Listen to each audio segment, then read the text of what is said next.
My mind is set, my grind is set, my heart on ice is cold. I'm only here to even the score. Whoa. My mind is set, my grind is set, my heart on ice is cold. We down right now, but did it before. Whoa. See from here we going up. Made the call, I shown up. Now the game is sewn up. Say my name is blown up. We up, we up, we up, we up, we up, we up, we up, we up. See from here we going up. Made the call, I shown up. Now the game is sewn up. Say my name is blown up. We up, we up, we up, we up, we up, we up, we up, we up. Welcome, everyone. It's your boy Roger, and welcome to Night at Once, episode 110. As a reminder, we are the only podcast that features a former UCF national champion, a former UCF radio host, an ESPN analyst, a hoops player, an infamous rapper, our resident influencer, and IG stars shooting the breeze, talking UCF sports. Remember to like and follow us on YouTube, IG, and check out the 70-plus team and conferences on the College Huddle and the Big 12 Huddle. I will be doing some more content for us later this week with a Texas Tech insider, and then we'll also they'll be doing it for us as well. So we'll have a separate YouTube post about that. So make sure you check that out. Also, we have to talk a little bit about Houston. That one hurt, man. And we cooped it. So we'll talk about that a little bit. We'll talk about Texas Tech and what to expect there. We've got some familiar names on that team, so we'll talk about them. We have some questions, obviously, coming out of the game about Tayven Jackson, about Davi, about Frost, what the future is, all of that fun stuff. Then we'll also get our score predictions, talk a little bit of other UCF news. There's some big things happening, and a State of the Union on UCF athletics, the Big Ten deal that was recently being bandied about, and other UCF sports that we don't talk about. Without further ado, let's go ahead and get the crew on stage. We'll start with the one, the only Trey Neal. Welcome to the show, bro. Go Dodgers, baby. It's Doyers. It's Doyers. Yeah, I gotta be able to root for one team, man. I can't. Yeah, I know. It's tough sledding out there, right? Joe Burrow's back to practice for my NFL Bengals. Though. They said he may be coming back for Thanksgiving. Yeah, that'll be interesting because he was not expected back that fast. And with turf toe, I don't know, man. That's never a good thing and never easy to recover from. So we'll see what happens there. Yep. All right, next to the stage, since Trey just decided to disappear, I think he went on a potty break. Let's go ahead and bring Alan Levin to the stage. What up, Alan? What up? I'm glad we can hear you. Yeah, I know. That's why we have post-production, folks. Thankfully, nobody saw that. But glad you're back. Love the night script. All right, go ahead and take off that hat, and let's do the hair flip. There it is. All right. Is that Trey? Well, I thought I heard a toilet flush. Yeah. Well, it sounded like it, didn't it? Well, you know what Trey's pregame was. That being said, let's go ahead and get right into it. Let's start a little bit with the text talk. So if you guys would go ahead and bring up a couple of texts from the game, there was a lot of choice words. There was a lot of frustration, especially towards the end of the game. But there was a lot of bright spots too. I mean, we had the defense showed out, especially Philip Duhnam. We'll talk about him a little bit. It earned him Defensive Player of the Week awards. And I think, and I'm pretty sure about this, he is the only player in UCF history to have 3 picks in one game, which is absolutely crazy. And Trey, when we start talking through that, I'd love to hear what that means and how hard that is in your own words as a DB and a safety, having played for UCF. But let's go ahead and start with that text talk. What you guys got first? I'll say AP. Remember, I said we're going 4-8. So, I mean, it's a good prediction. Good call. I'll give it to him. I had 6-6, so maybe it could still happen. But 4-8's 5-7 is looking likely. I mean, in all seriousness, I mean, there's a lot of negativity on our WhatsApp chat. Obviously, when you lose a game in that fashion, heartbreaker with a chance to tie and go to overtime. Second time that's happened this year, we had a chance to tie and go into overtime, and we can't do it. So, I mean, it's hard to really pinpoint a text that I sat there and was happy to read, other than maybe, a couple moments during the game when we had a lead or made some comebacks. But yeah, it was tough. Well, we led pretty much the entire game. I mean, 4 turnovers on Houston, same recipe that West Virginia used the previous week to win. The difference was we just could not put a cohesive offense together. All the defense again. I mean, it's unfortunate that you had a nice effort, 4 total turnovers in the game, and you couldn't capitalize. That makes you think if they had 0 turnovers, that might have been a very ugly game for UCF. But I mean, shout out to the defense again, making some plays. Well, think about that. I mean, if you went into this game and I told you we'd get 4 turnovers, I'd say it's a win. 100%, right? 100%. And this particular game is more consequential than most because this was our last chance, I think, for us to earn that 6th win and guarantee, I'm going to say guarantee, a bowl game, because we had OSU and, right. I think we could have, had we beaten Houston, I think we'd be going to a bowl game right now. I agree. And I think, the other thing about all of this is kind of like the last few games of the season, really the past 2 or 3 games of the season. The fan base is just in a complete tizzy right now, like absolute tizzy. And some of it is warranted, some of it is not. It's warranted because of how bad the offense looked, right? 2 games in a row. It's not warranted because we are, I put on here, we are who we thought we were. I think we are, but I think we're also, we are who we thought we were because not necessarily the talent, but the amount of injuries that we've had, including the players that played last week at Houston. I mean, we lost 2, I think it was 3 more to injury during the game. Both our defensive ends, both of our starting defensive ends went out. In addition to that, Tayven Jackson, I mean, we might as well get into it. Tayven Jackson, we learned had a quad injury during the game. So, we were wondering last game and the last game and then this week, why he wasn't moving around the pocket. Earlier on in the season, he was moving around quite a bit. He made that one play right before we went to the bye week where he was going across the field on the run and throwing across his body and had a perfect pass for a touchdown. Last week we commented he didn't move around in the pocket. He didn't run for first downs, etc. I think part of that is, one, it's very hard to run when you've got a hammy. It's very hard to throw when you've got a hammy, and he had that shoulder injury. I just don't think we have anybody behind him. I don't think Scott Frost, Brown, as the rumor is, Brown is sitting out until next season, so he's going to redshirt. Cam's not coming back, right? So that leaves him and Davi. So, one thing we have done pretty well, especially from an offensive line perspective this year, has been protect the quarterback in passing situations, right? We've done a pretty good job. PFF scores out consistently in the high 60s, which is good, above average, good to above average. And so I think Scott Frost was trying to save Tayven. I also didn't think he wanted to show anybody that he wasn't mobile, but Houston keyed in on that.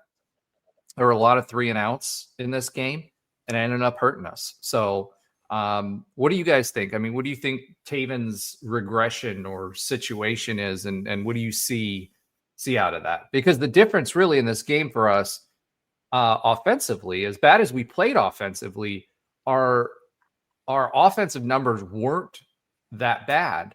If you look at our third downs, we were 5 for 15. Houston was 8 of 16. They were 1 for 3 on fourth downs, right? So granted, they were 50%, so a little over 50% on third and fourth downs, but a lot of that had to do with one number, and that one number is 4.5 yards per attempt, meaning passing attempt, versus 7.2 yards per passing attempt. And the fact that Tayven threw 2, or not Tayven, he threw 1, and then Davi threw another one at the end. We could have still won that game at the very end. That play call was there. Davi was just late with his throw. I don't know why, but again, he hasn't been playing all season. He provided a little bit of spark at the end. He squirted around there. He's fast. He's super fast. And at the end, yeah. Well, I mean, yes. Like, I think he might be faster than JRP, to be honest with you. JRP just is a bigger body and could absorb contact a little bit more. He just absorbed too much contact because he was running all the time, right? But then you look at him at the end zone. If his guy was open, that would have been a touchdown, and that would have been a UCF victory. So after all of that negativity that we've been talking about, this still could have been a UCF victory. We did get a pick 6 this game. Again, offensively, we only put up 282 yards. We've been averaging 450 yards per game. Houston only put up 433 yards. And, you know, there's two things going on here. One, Tayven is one-dimensional. I think we now know why he's one-dimensional, plus the fact that he's got no one behind him. And the yards per attempt just weren't there. So Tayven Jackson plays a lot better ball game when he can run and when he's allowed to run, and when he can be mobile in the pocket to throw the ball down the field. And we just didn't have that this game, and we suffered for it. You know, the other thing, as far as time of possession is concerned, as many times as we went 3 and out, we still had 25 minutes of time of possession versus Houston's 34. They barely beat us, right? Despite having a 10-minute time of possession increase. Now, a big part of that was our offense was, you know, getting off the field way too quick. But this was a very, very winnable game.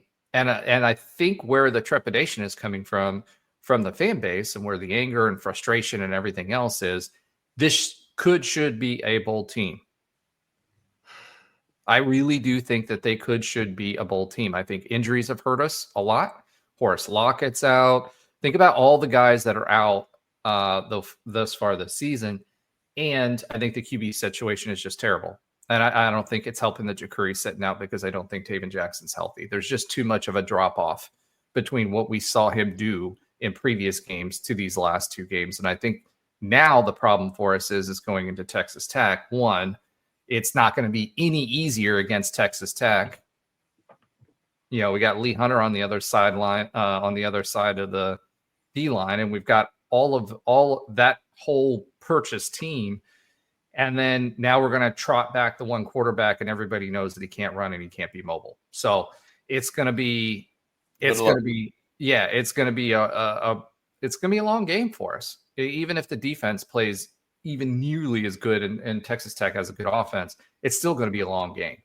What were your guys' major takeaways like from this game? Like what do we take away from this game, both positives and negatives, that we take into the remainder of the season? Because realistically speaking, I think I speak for everyone when we say I see one more win on the schedule right now. What do you guys think?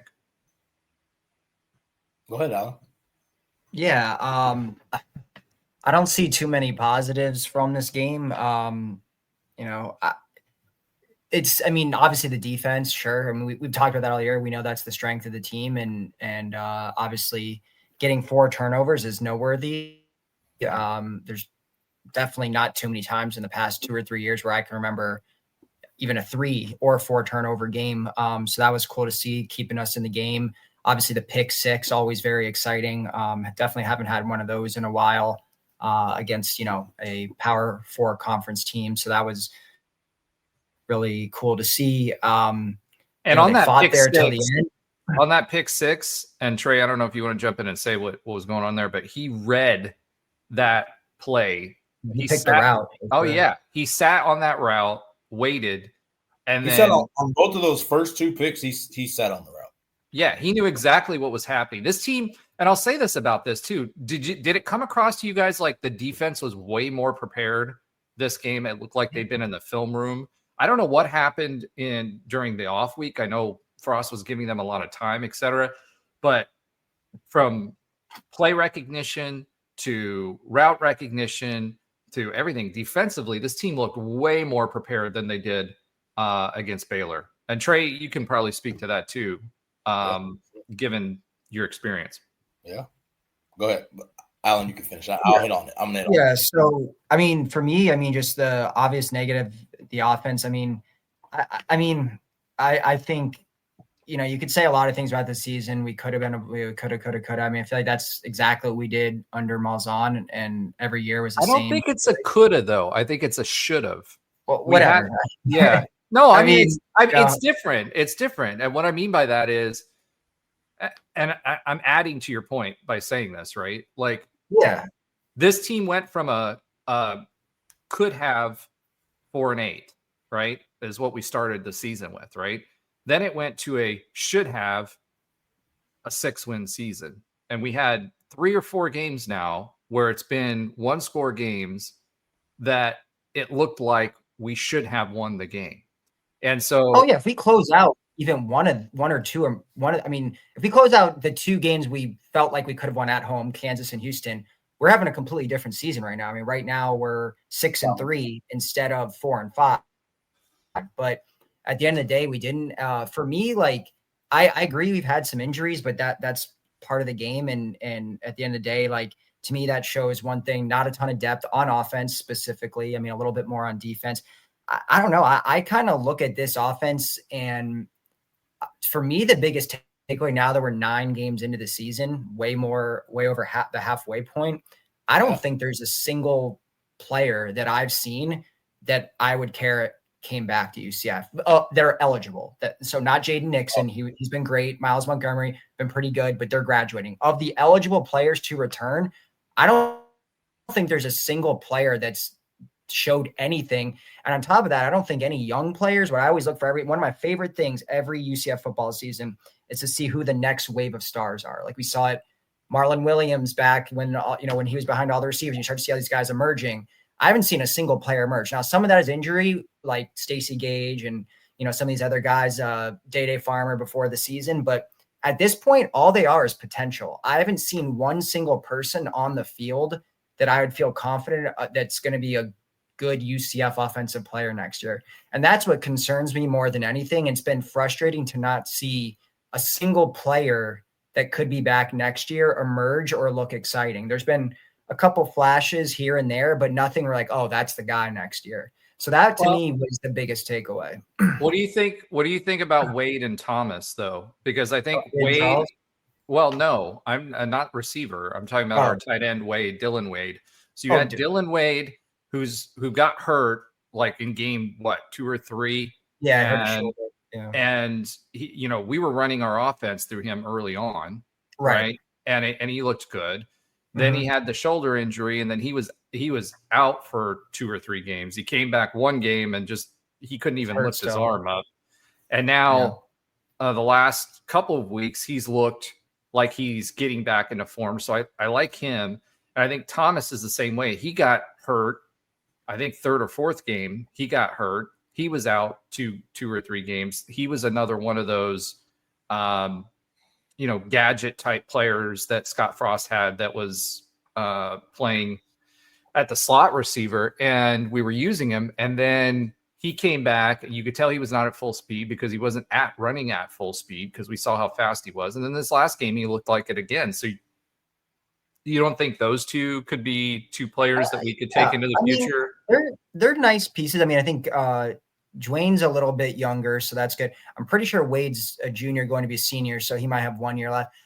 I feel like those, to me, and I know it's hard to compare, but like on a 2017 UCF team, like those are like wide receiver 4 and tight end 2. Like that would be amazing. You're like, oh man, our depth is sick. Like, I don't know. I just don't look at any of our players as like, they're not replaceable. We have to keep them, must keeps. Right. I don't look exactly, Trey. I don't look at any of our guys as top tier Big 12 offensive players at all. Like I think Thomas and Wade maybe start on a few teams in the Big 12, but not by far, not the majority. They're nice pieces, but if you go into that as your top, I mean, they're pretty much the top pieces because there's nothing else like that's really emerged. DJ Black took a huge step back. That's what happens when you take a Division II player. Wade and Charles has showed flashes, but not anything like amazing yet. I know he's young.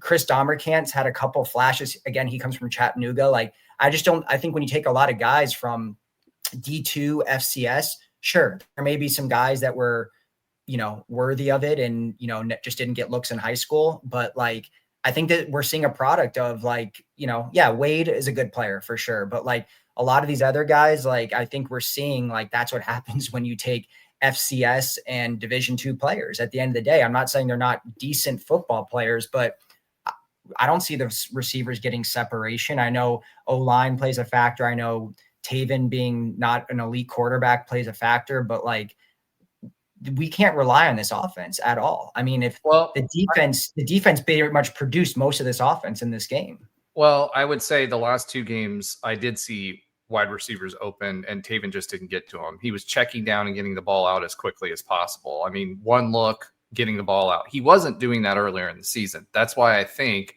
he's been told, if you see numbers in the box, get rid of the ball, check it down, go to the safe pass, and go, because he can't throw down the field because of his hammy. No. And he can't move or run on his own, so he can't stretch the defense, right? Because then it's a numbers game to at least get even if they're overloading the box. And so they're telling him, just get rid of the ball, because if you go down, we've got Davi, and Davi is, a freshman, had very few snaps. Like, he's QB4. Yeah, I mean, if we're rolling with Davi in these games, no shade to Davi and the limited minutes he's done, it's okay. Well, but we're gonna get if you think this offense gets 0 yards with Tayven, you're not gonna get anything with Davi. I mean, other than turnovers and getting the kid killed. Yeah, I mean, Trey, what do you think? What are you seeing from this offense? I mean, do you see anything that you're like, all right, I could work with that? Or I mean, what do you think? Yeah, I mean, I'm with you. I think when you say Thomas, you're talking about number 7, right? I'm just making sure. The slot Thomas. Yeah. Oh yeah, the speedy or yeah. So like, I think they're complementary pieces. Like, if we had like an alpha. And I hate this, like a Traquan Smith or Brashad. Like, if we had like an alpha type receiver that can kind of, even a Javon Baker almost, and make them number 2s, number 3s, like, I'd be a lot more comfortable with the offense, just the weapons. Because like, I think Wade and Charles has potential. Like Alan said, like, they flashed. I've seen great plays or great potential, and I'm like, yep, that's a freshman, or that's a guy that hasn't played a lot of football. I see that more than the flashes, which that's to be expected. But I haven't seen, like, when Traquan Smith was a freshman, his flashes were like, he's the next great one. And I think that's what you mean. Like, I haven't seen that, like, we saw Traquan flash and we're like, okay, like, this is different. Like, he might have been the best receiver on the team as a freshman. Yeah, I mean, he literally was. He, like, George O'Leary went to him and only him, and yes. I remember he was catching passes. I remember this pass. I'll never forget it. He jumped up. He was falling. He jumped so high that his back was on the top of the shoulders of the DB. He was falling over that way, caught the ball on his back in the air, and then fell and completed the catch. I mean, that was Traquan Smith. He had circus catches. Like, he would he would rip the ball out of the air. Yeah.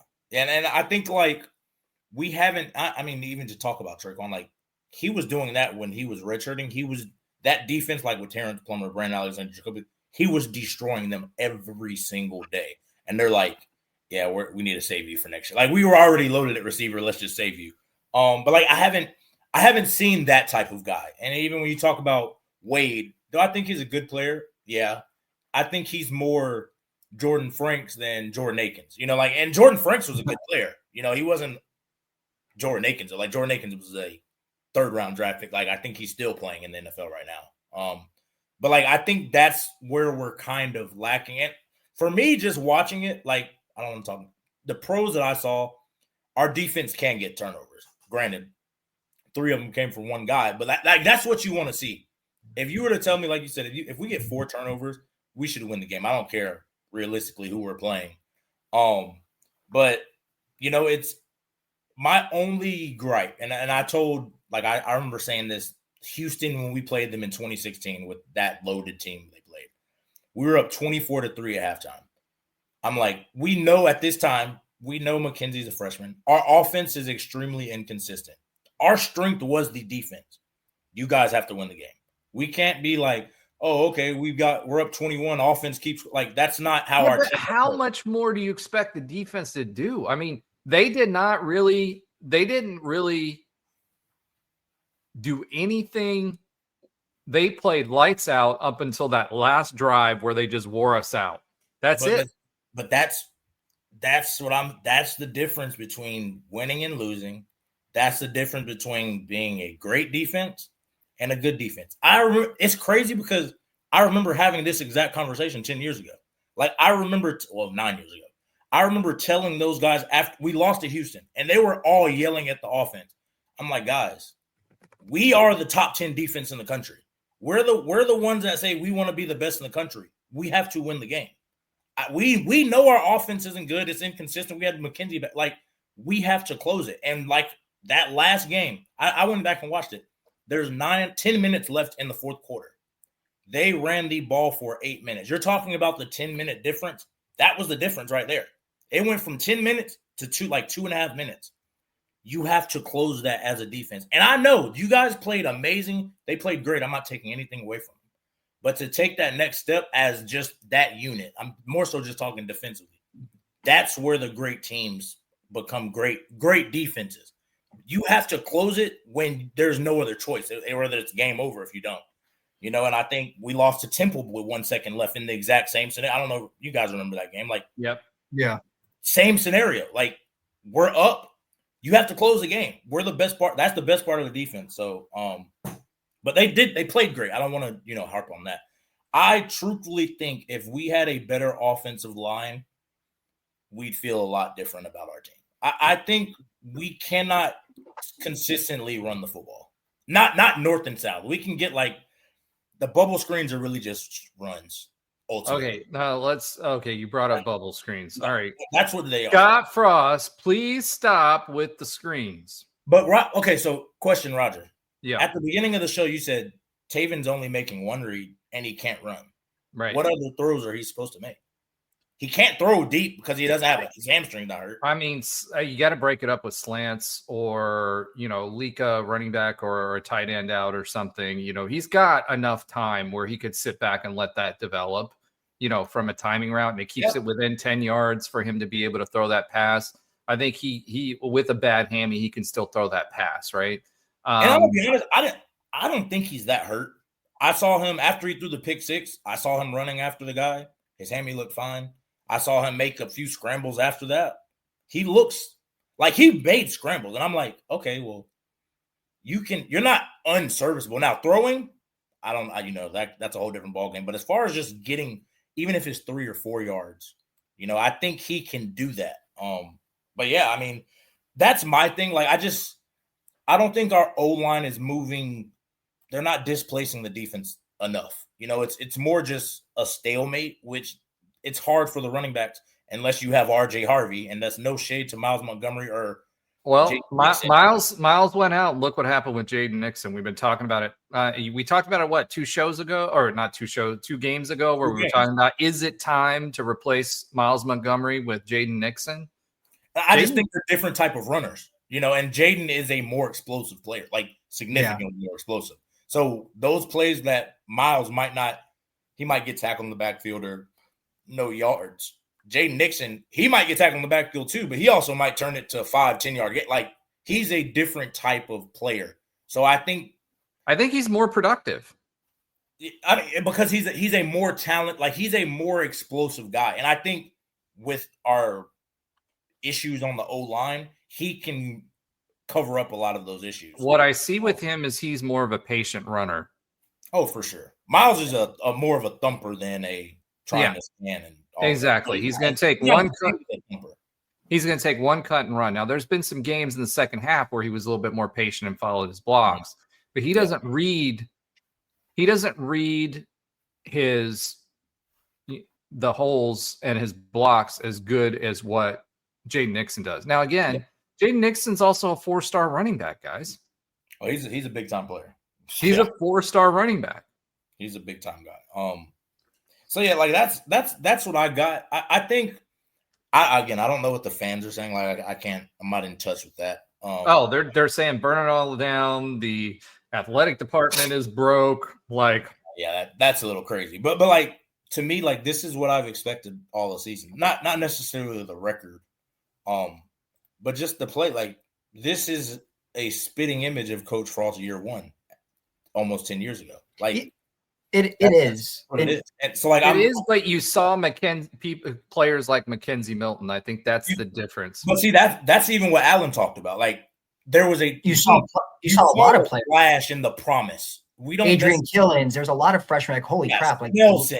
You saw Gabe Davis. You saw so many other guys flash, and then even the following year, those young guys flashed. So like you saw the talent there, and you saw it in abundance. Even Jawan Hamilton, like people forget about him, but like those were our a lot of guys made a lot of plays early. We had O-linemen. One of the O-linemen was on the all Big 12 team. Like what forgot? I'm drawing a blank. He played on the Packers for a little bit. Forgot his name, Cole maybe, or one of those. Cole Schneider, yeah. Yeah, I mean, you had flashes all over the field, and that's just.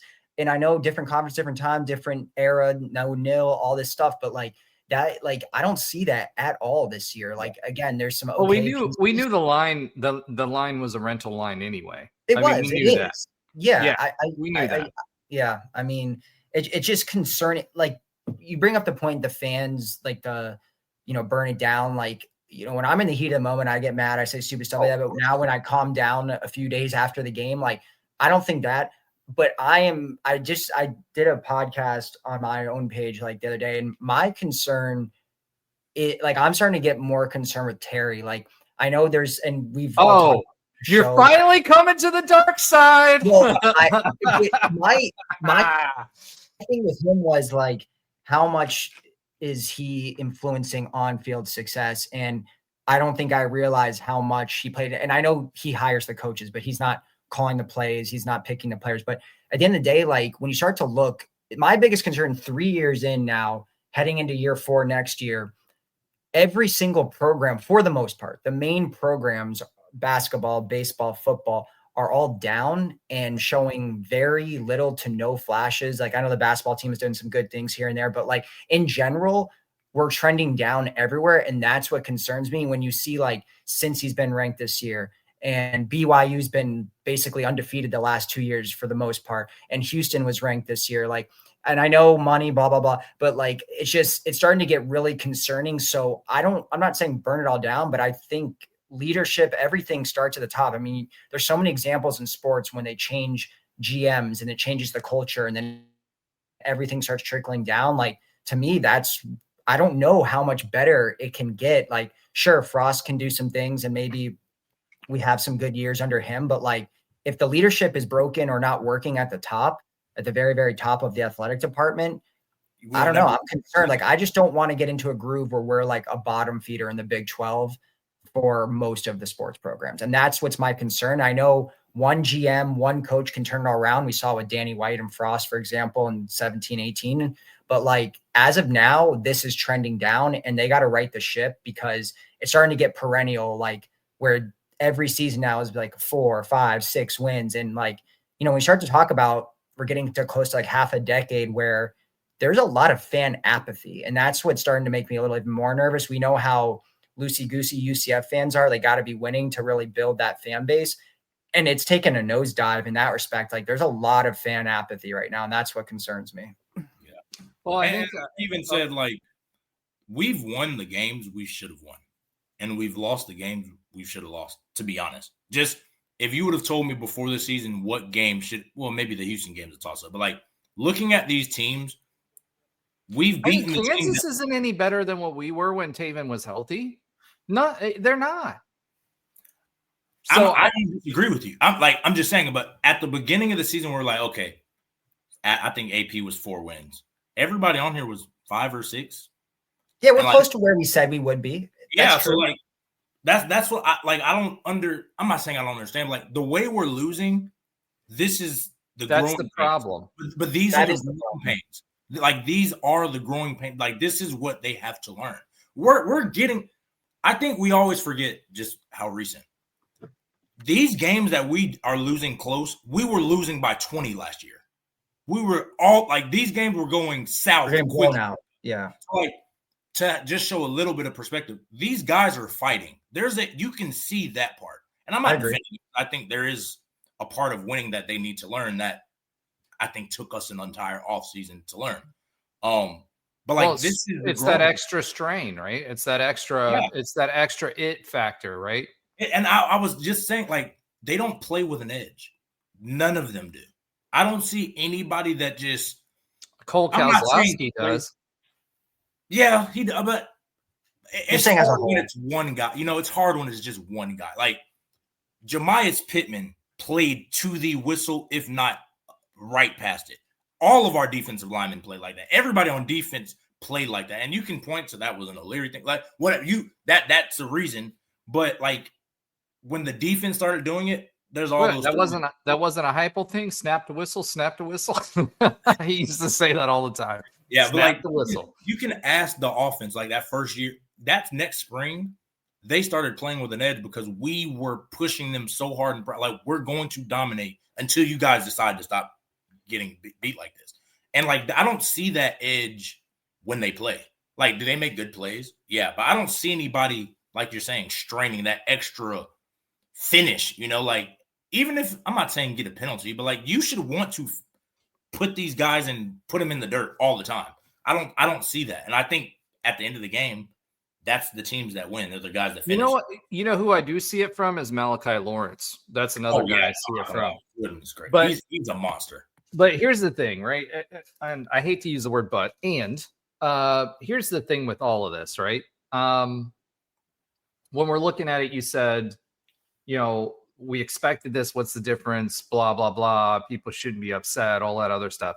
I think the difference is, and we said it earlier, is that this team should win at least one of these other games. And that's all we needed because we all feel like OSU is going to be a win. Now, you play the games, right? You play the games, but we've had 3 chances now to get that extra game to get to those 6 wins, right? And to get to a bowl game. That's why I think people are frustrated. And because the last 2 games, our offense has just looked decrepit. I mean, it hasn't put up anything. The defense has played well. It just hasn't done anything. And I think that's where the frustration comes in. Now, back to Alan's point about Terry Mohajir and setting the culture and everything else. Terry Mohajir in that Baylor interview that he did, I talked about it when I was here all by my lonesome because y'all left me alone. But when I was talking about that interview, he kept saying in that interview, this is after all this stuff happened. He says, we've been behind, we've been reactive, we've been whatever, right?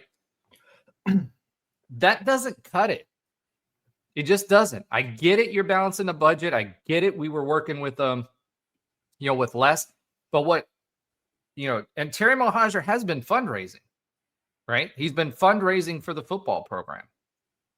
And he's been doing a fairly good job on that front. I mean, I don't give him credit for the TDT because the groundwork was laid for that before. But he's been doing a pretty good job of engaging big boosters, not the individual fans. He hasn't been doing the crowdsourcing aspect of it. And because he's been focused on that, he's been disconnected from the fan base and who we are, right? AD, Danny White, what did he do? That man, you know who he reminds me of? Have you guys ever watched like wrestling, like WWF wrestling? Yeah. Okay. So, McMahon, right? He's the guy who owns WWF and all that other stuff. And he was always the guy running in the background, but he always played with that swagger. That was Danny White. He wore the different shoes. He's always wearing Cole Haans with his suits. He would engage with anybody. He could speak to the average fan as well as he could as the higher level booster, right? And we don't have that with Terry. Terry doesn't lead from the front, and that's a problem. He's also made a lot of bad hires in the admin, and what people don't realize, a lot of those people that were here during that we built up over years, right? That kind of culminated in success in those 2017, 2018, because people forget, we talk about 2017, but we don't talk about 2018 enough. That was a well-oiled machine into 2018. Even 2019, we did okay. We didn't really start hitting any road bumps until like 2020, right? All those people left because they left Terry because he's not a good leader. He's not a guy that should be in charge of UCF's athletics programs. Now, he's done some good things. He's given scholarships to some of the sports teams like soccer, and they've turned that into success, and some of the other Olympic sports. But as far as the major revenue sports and what we are going to be known by, and more importantly, what happens in the next rift, it's football and basketball, and there's been poor decisions on both sides. Yeah, I mean, we all know football steers the ship. It's no disrespect. Well, basketball in the Big 12 does too. Yeah, I'm speaking more like overall the country revenue generating. Like everybody wants to see an exciting football team, no matter who's on TV. You never want to watch a boring football team. Nobody, not the casual fan, not the diehards, nobody. And I don't know enough about all the nuance of the AD like Terry and all of that. I know that Danny White he was a once, like the way we looked at Frost before he came back, like that was Danny White. Like that was a perfect pairing. Frost, Danny White, even Heupel. I mean, he took him with him to Tennessee. Like that was a once in a. And Tennessee, by the way, is not Danny White's last stop. He's going to get another higher level program again. A lucky charm, I guess. Like it's going to be hard to. All right, I think we may have lost Trey. Alan, are you still there, or is it me? I'm still here. Yeah. All right. I think Trey. There he is. Trey. I'm back. You can hear me? Okay. Yep. Hello.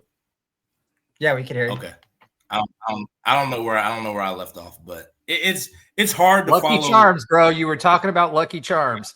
It's hard to follow in those footsteps. So I don't know enough about that, that avenue. I know, Roger, you're more, tied into that, but yeah, I mean, this is what I expected. I'm not uberly surprised. Do I think we could have won games? Yeah. But I've lived this exact same thing, and it's like the challenge with it is a lot of these guys are not going to be here next year. So all the lessons, the hard fought lessons you learn on making it through the hard times, they're not going to carry over till next year. Right now, talking about Wade, he had 6 receptions for 80 yards, averaged 13.3. Okay.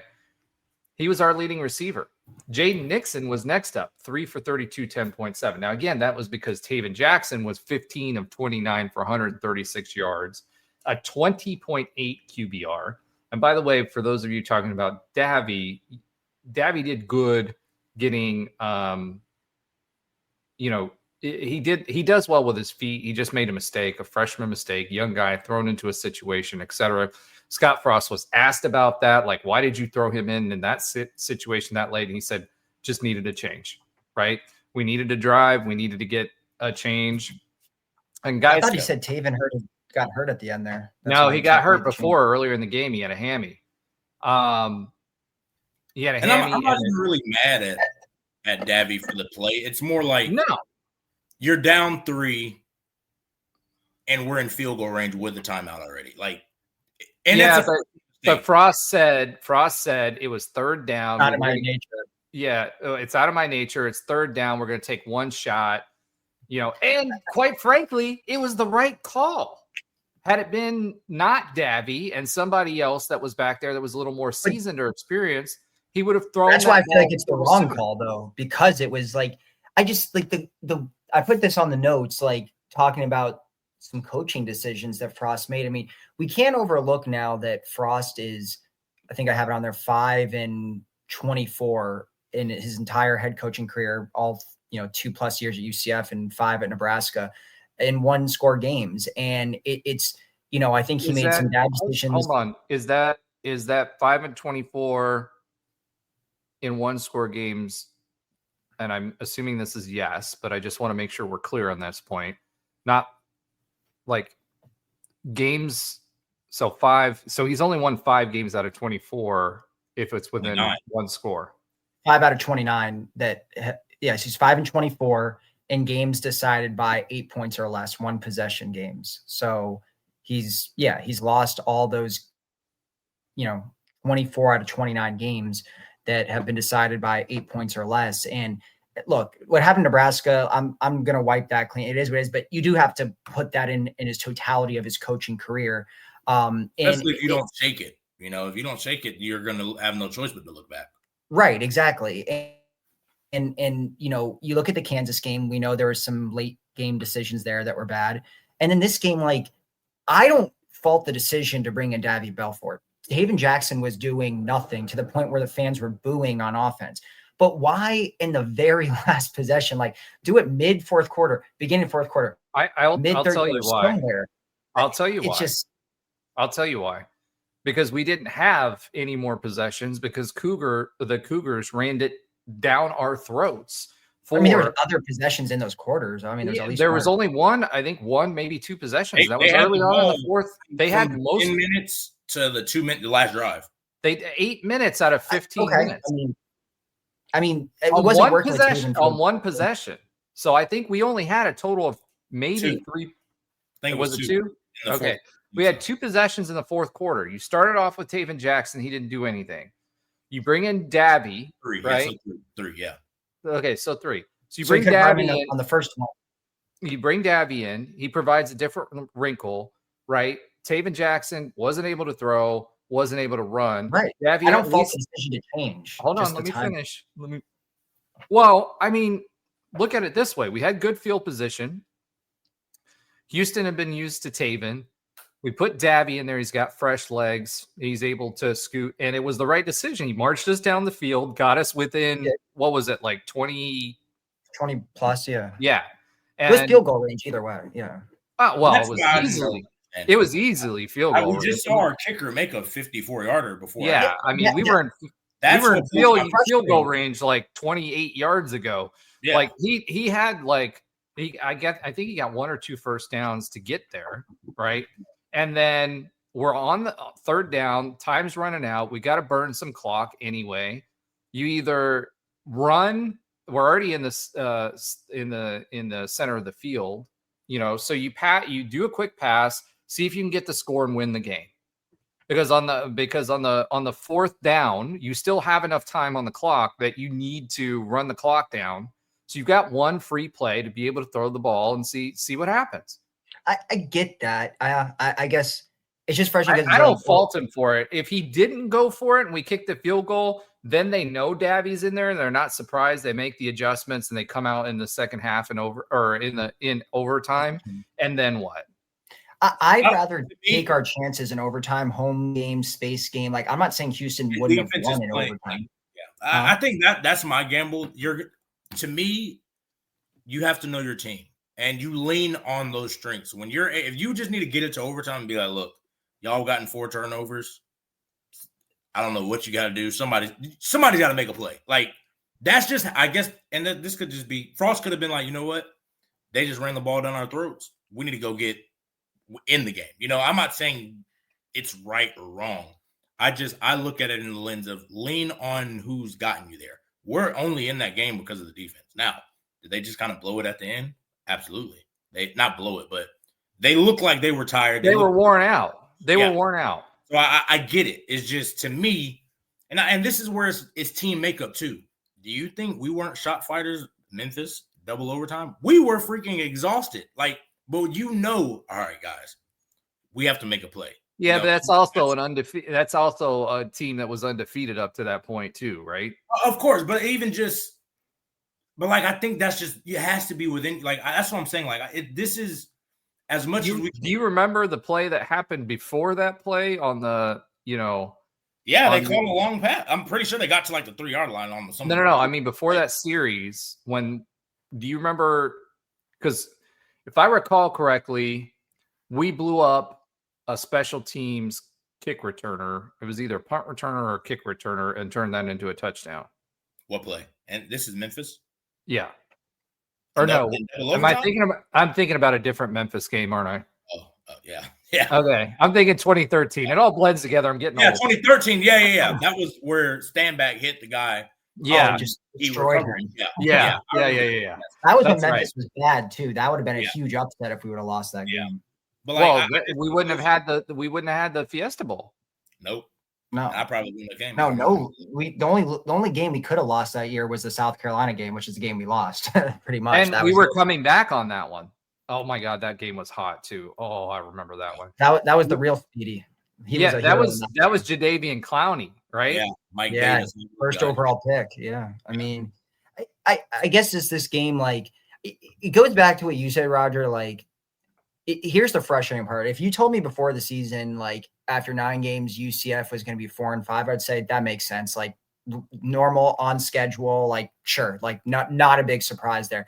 But when you tell me like you could have won the Kansas game, you could have won the Houston game, that's the frustrating part, knowing that we could have been ahead schedule now and being like, if we're 6-3 right now, we are very positive, looking through the prism of this season in a way different light, feeling amazing, already locked in a bowl game. But then you'd say, okay, we beat Oklahoma State, 7 wins. We win our bowl game. Holy crud, this is an 8-win season all of a sudden. This is way ahead of schedule. You're feeling amazing. And then to just kind of revert back to like, oh, well, this is where we're supposed to be. It's just that disappointment is tough. Yeah. And it just, I don't know what it is. Like, because if this team was a 4-win team and that was all that they were capable of, right? So going back to the could have, should have, right? And that's all they were capable of, and they barely squeaked by 4 wins. I think everybody would have been like, well, we would just, that's what this. We feel worse. You're right. We'd feel worse. No, I don't think we would have. I think it would have been, hey, we were expecting 4 wins coming into this season. We got 4 wins coming into the season. We knew we got 60 some new players in. I think Coach Frost was behind it.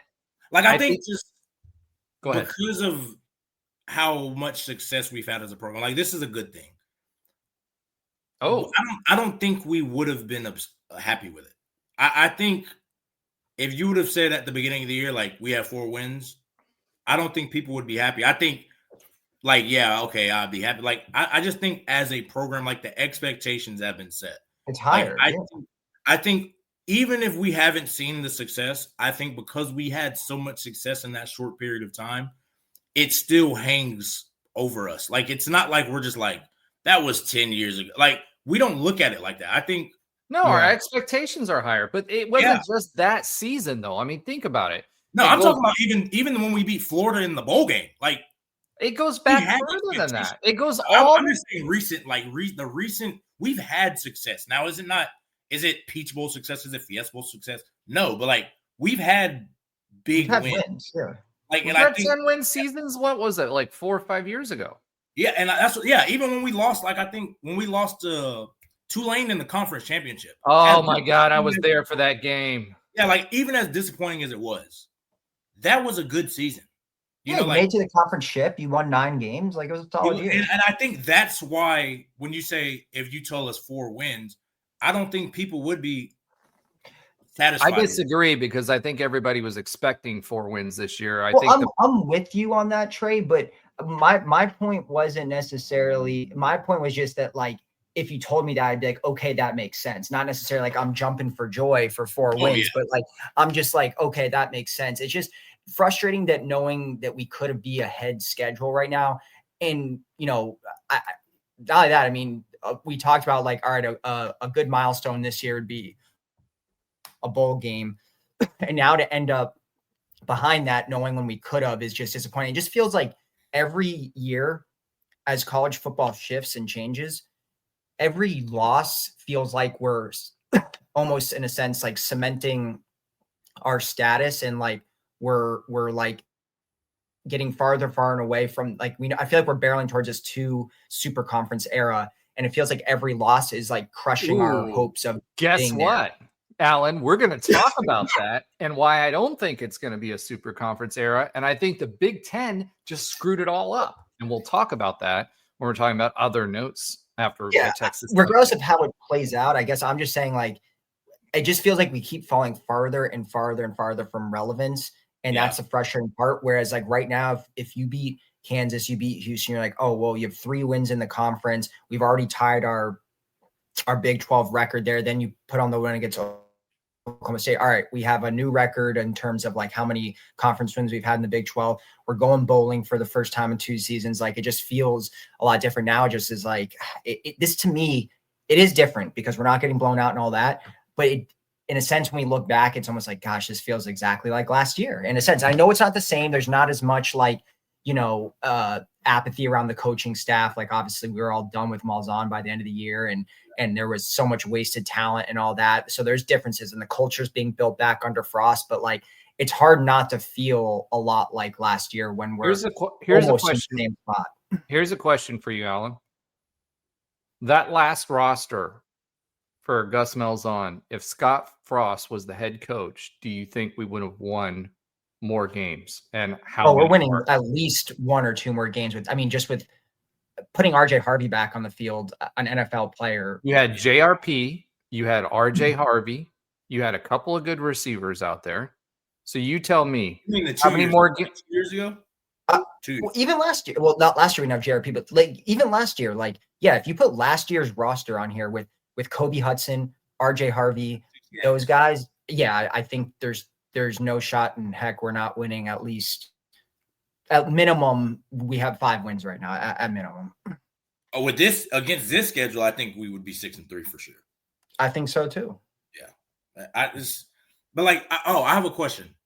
Did you feel this type of way like 2016? No. In 2016, I felt amazing because the previous year we had 0 wins, so everything felt significantly better. Like I remember being at the Maryland game that year at home. I was in attendance, and at that point, was there too. At that point, it was in the beginning of the season. We're like 3-2 or 2-3, whatever we were. But taking that into overtime, I remember me and my buddy, like right after the game, we lost, and we were like obviously disappointed because we lost. We're like, we have a team again. It feels like, all right, like we're no longer this 0-12, just total horrible team. We're like, all right, we got something going again. So no, I felt way better. And plus that year we won 6 games. We went to a bowl, and after going 0-12, it's hard not to feel better. I think we were like 6. We're 6-3. Like we got at one point early, not early. But yeah, that's true. And then we were in a lot of the games too. We blew that Houston game. The Maryland game. That's what I'm saying. I think a lot of this is like there's similarities for sure. Similarities, but like I think because we saw the guys we saw flash like crazy in 2016 turned out to be the studs the next year. Like I think that's 100%. What it's playing a factor, because it's like, what do we have to be excited about? Like I know me personally, I see what to be excited about. Like just who are we excited about going into next year? I do think, okay, let's talk about the other side of the ball, because we were talking about offense, right? So Derek LeBlanc, I'm excited about him. He was a big time recruit. We got him. Sincere Edwards, who got hurt. We brought him. I'm excited. Brought him in. I'm excited. Defensively, you're saying, yeah. Well, that's what I said. Defense. Let's talk about the other side of the ball. I'm excited about him. Unfortunately, we lose Kelly, which sucks. Jaden McDonald lose Malachi too. Yep, 100%. We do get Isaiah Nixon back, and he's starting to do some things. I'm pretty sure we get DJ Bell back. I'm excited about him. DJ Bell has done great as a shutdown corner. Guess what? The folks that you don't hear about as defensive backs are the ones you want because he's the number 1 DB right now, a cornerback for us. So I'm excited about that, right? We're going to be bringing back Horace Lockett next year, right? He went out this year. I'm excited to get him back. He was a road grader. John Walker, he'll be back for another season. We've got guys on defense. I'm okay with that. And more importantly, Grinch has not done enough yet to get another job. And I told you guys at the beginning of the season that I didn't believe all the BS that people were spewing about Grinch. And he's really done a great job with this defense. We've got a real defensive coordinator. He's talented. He calls a good he calls a good game. Not only does he prep well, Not only does he have a good scheme, but he calls a good game. So I'm excited about Grinch as well. So I think defensively we're okay. I do want to ask you guys a question. Do you have any idea who Jefferson LaFontaine is? Yeah, he was a defensive tackle transferred from Bethune-Cookman. Okay. I had no idea who he was, and I thought I don't think he's played, has he? Or maybe limited. No, he hasn't. He hasn't. That because we've been stacked at DT, right? He's huge. He's like 360 or something like that, I think. Yeah, but I had no idea who he was, and I thought the announcers were like screwing something up because they were calling one of their guys our guy's name because I didn't know who he was. But this guy came in. He wasn't in all game. 2 tackles, 2 solos, 1 sack, 1 TFL. No idea. I didn't know this was in the game. Wow. Yeah. So one sack and 1 TFL, which was surprising, right? So I do think we've got some guys. I do think we got some guys. We'll lose some guys, but I think we've got some guys, and we've also got some guys that we'll be able to bring back. And offensively, has some decent pieces. I just think exciting guy. Like that's what I guess I'm more like. I think that's why when Alan's talking about like we're kind of down and like people are upset, it's like who do we have to be excited about? Like I think Robert, offensively. I mean, of course, but like even defensively, like we knew we had Shaquem Griffin coming back next year, like an anchor on the defense. Did we have a lot more questions? Tristan Hill coming back in the year 2. Like, did we know we had question marks? Of course, we replaced the whole secondary, a couple of linebackers. Like, we knew that. But, like, we still had the excitement of, offense, what we're bringing back. Because at the end of the day, but you also had George O'Leary for, like, what was it, like over a decade, right? Who had that continuity for his players and was able to recruit his players. As Scott Frost comes in at the – and like you're saying, but we knew Coach O'Leary could recruit. We knew the players he brought in, they just needed to develop, even if they were under-recruited. Hey, he got you over James Franklin. Yeah. But like, even then, like, we didn't – as much as Malzahn won the quote-unquote recruiting aspect, a lot of those guys, that's not on the roster. Like, those aren't guys that are on the roster or they're just not good enough, as Coach O'Leary would say. Yeah, and Trey, to your point, like, on defense, like, Roger, I agree with you. There's definitely some guys to be excited about or happy that they're coming back. But I don't see that anchor. Like, going into this year, Nigella Kelly, he's in every magazine, every preseason ranking, everything. I don't see a guy like that on this year, like that's returning, that I'm like, oh man, like. Yeah, but he wasn't out there like he wasn't out there out of the jump though. Like Kelly came from Miami. Out of the jump, no. He was a 5-star in Miami, didn't get any playing time, came up here.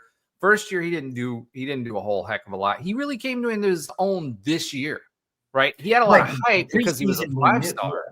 But he wasn't performing like a 5-star until this year.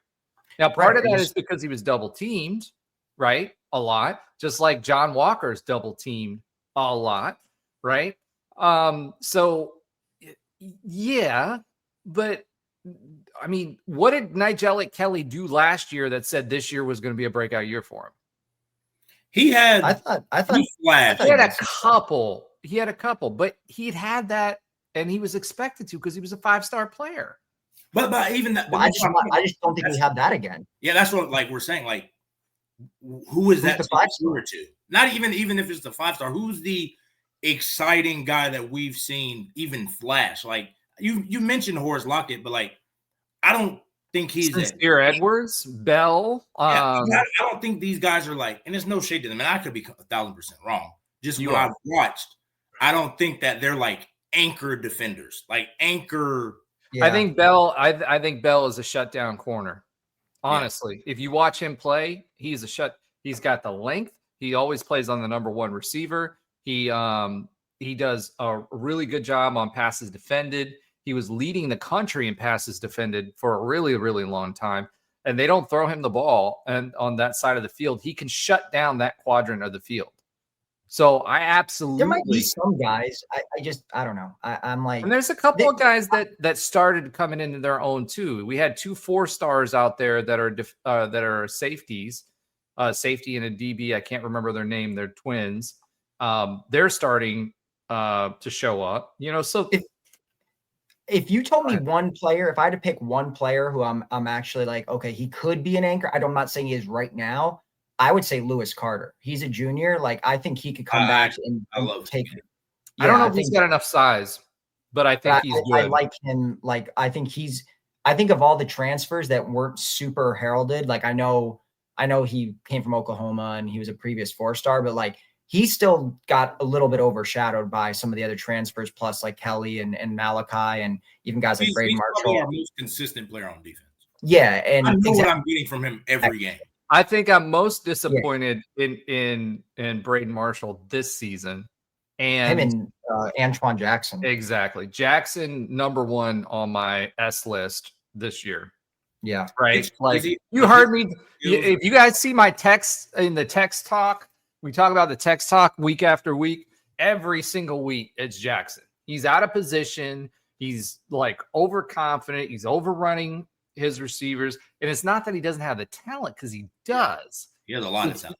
He just isn't. You got to put it together, man. Mentally, he's just not there. Okay, we got to talk about Texas Tech because we got a whole bunch of other stuff to talk about. So I'm going to give you a quick preview on that. We're going to make this a quick one because we're all expecting this to be a slaughter. So this is the first time this season that I'm going to say. Do you like my 2 notes for keys to the game? I know. I did. That's why I was laughing earlier, because I scrolled down and I saw that it says, "Don't lose by 100 and say hi to Lee Hunter." Like, those were the keys to the game for this week from Alan this week. And I agree. Like, here's the crazy thing. Lee Hunter still loves UCF, by the way. He said some stuff on his own. The man just got a bag, dude. He got I think it was like $1.6 million. Got a kid. You got to do it, man. Like, he's going to go to the NFL. At all. They gave him so much. I would take that in 2 seconds. Think about if we had Lee Hunter. Think about if we had Lee Hunter this year. Lee Hunter with Horace Lockett. Like, dude. Oh, we'd be nasty. D-line. We would still have 4 wins.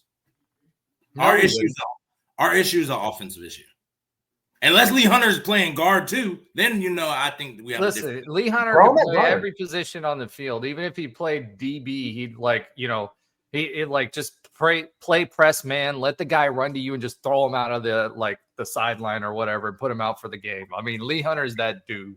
Okay, that's one guy I would not want to meet in a dark alley somewhere. All right, let's talk about Texas Tech. Texas Tech, according to ESPN, for the first time this season, 91.4% chance of winning.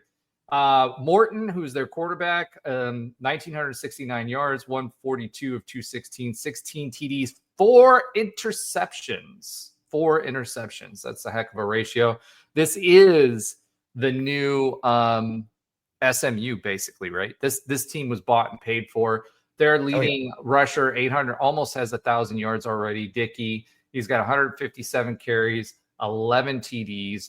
Their leading wide receiver is Douglas, 606 yards, 43 receptions, 5 TDs. They've got obviously a really good defense as well, right? They're good. Yeah, they're good. They're better than us. And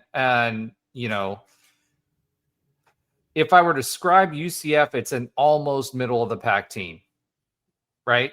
Could be, should be. That's fair. That's being generous. Well, no, I think it's a could be, should be, middle of the pack team. Kansas is a middle of the pack team. We could have beaten them, should have beaten them. Houston is an above average middle of the pack team, but I'm still going to call them a middle of the pack team because guess what? Based on their schedule, they didn't beat a whole lot of really, really good teams. And one of the Houston players was out there talking stuff about like, hey, we own this city and we're like the space city and it's our whatever. Okay, cool. Whatever, bro. Keep talking your smack. But the fact that a 4 and whatever team that probably is going to get 5 wins almost smacked you, and West Virginia, who we beat the brakes off of the week before, beat you, you might want to hush before we clap back, right? Because we will clap back on Houston. Houston loses to us, right? That being said, Texas Tech is not that team this year. Beat Utah, which is a great team. Beat BYU. They destroyed them 29-7, and BYU is a great team this year. So that was a top 10 game. The crazy thing about this, their quarterback, I like to look at quarterback stats, right? In November, he's only completing 59.4% of his passes. 3 TDs, 1 interception. Still has 133 rating because he's a tough quarterback to get down. At home for the season, he's got a 64.8% completion percentage. So it's not a crazy completion percentage. If we can get pressure on him, we can make it a longer day for them. The big problem we're going to have is their defense versus our offense, because their defense is absolutely freaking stacked. And our offense is absolutely freaking like not that. stacked. So, yeah. Well, they're hurt. So, I mean, Miles Montgomery, we were talking about him earlier. Guess what? He got hurt in this game too. And he was in a sling. When do you think our offense was its best? This year, you're saying? Ooh, that's a good question. I thought they looked pretty good against UNC, but granted, a lot of teams have looked good against UNC. But to me, that was the game where I remember thinking like, okay, we found our QB1 for the season, not like long term. But I was like, oh, Tayven Jackson, like I don't want to go back to Fancher. I'm good with Jackson. I thought they looked pretty good there. And I think they obviously West Virginia stands out. Some of those scores were late game with like third stringers in, but overall, I mean, the offense again, Tayven Jackson, I thought was a big part of that win. So I think those 2 games stand out to me, but the last 2 games have just been polar opposite of that. I mean, Baylor couldn't muster a touchdown. Look, the last 2 games. Yeah, and it's like 100%. But a big part of that is Tayven, right? And we talked about the whys. Yeah, he regressed. It's all quarterback. It's a quarterback league, man. Go ahead. Go ahead, Alan. Yeah, I was just gonna say, like, Trey, I think you might have even talked about this. Like, I know the 17 and 18 teams were stock full of crazy good talent, but like I know I've read something about or seen people talk about this where like Mackenzie Milton might have masked quite a few of the flaws that team did have, if there was a few, and that's what an elite quarterback does. Like, that's why this year, like you throw an elite quarterback on this team, we're winning a couple more of these games, even with the bad O-line, even with subpar receivers and stuff. So, well, I don't think we have an elite quarterback this year, obviously, but I do think I'm saying 100%. a healthy Tayven Jackson, I think, is better than what you think, because when he's that bad, I don't think he's that. I think he's the best quarterback on the roster for sure. Oh, 100%. But I think he's a serviceable quarterback, and I think he's 100% serviceable. Yeah, and I think he might be even a little above average when he's healthy. But where does that? What can we like? I guess, and it's not a fault to his, but like when that's not matching up, like when you have a serviceable to an above serviceable quarterback, you need a lot more help around them. You do. You 100%. That's where I think we're falling short. I'm not saying he's bad. I do because I've seen the flashes. I mean, the arm talent's there when he's mobile and healthy. He's not JRP, but he can run and scoot a little bit. He did it in a couple games too, where I was like, that UNC game had a nice rushing touchdown. I'm like, where did that guy? I mean, I know he's got a hamstring injury, but like, I remember there was a thing hamstring and nobody behind him. That's where that went. That's 100% where that went. Personally, I don't know if he is the guy. I could be completely wrong. He's not going to be the guy next year. I can tell you that right now. You said what? I said he's not. Oh, I thought you said he is. I was like, I don't know. He's not the guy next year. We got two. I don't even know if he returns. I think he does. I think we pay him his bag because a lot of it will be we're going to get 2, maybe 3 highly rated quarterbacks in next year, freshman quarterbacks, right? I think we're going to go after one good quarterback next year as well. Depending on how we do in the transfer portal with that is going to dictate tape. I mean, based on his performance this year, is he going to get paid $800,000 anywhere else? I mean, No. he could not where play. There's no G6. There's no G6s dropping that. Maybe Tulane, Yeah, but they've got BYU's former quarterback. I won't say what his nickname was. Speaking of money, Roger, like I know next year we go to like the $20 million format. Is that true? Like how you can't, like Texas Tech won't be able to pay all their players essentially what they're doing. Correct. Now they'll still have NIL that they could do it for, but it'll be more highly regulated, right? But that's why that's my question. Tech, how is it regulated? How would it be like? What would stop them from being like? Well, there's a couple of things. One, anything over $600 has to go through the NCAA clearinghouse, and it has to be validated as an actual NIL contract where they're performing work, right, for what they're doing. Okay. That's number one. Number two, you've got the $20 million cap. Now it's going to raise, but you got the $20 million salary cap. And for us, that's not $20 million for the SEC, right? It's $20 million for us because it's 20% of your contract value of your TV contract is how they say it. Mm-hmm. So if you're making $74 million next year, 20% of that is going to be more than what we make, right? But it's up to $20 million that you can pay. Now that doesn't mean it's all going to the football team.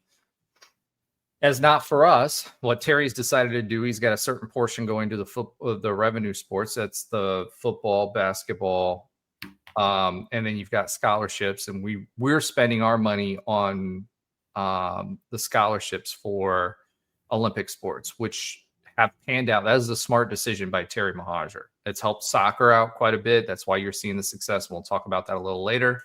Volleyball, baseball gives them more scholarships for baseball where they're offering full scholarships and you can get better players there. But that's basically the limitation is everybody's on the same salary cap and the NIL has to be real NIL deals. What does work mean?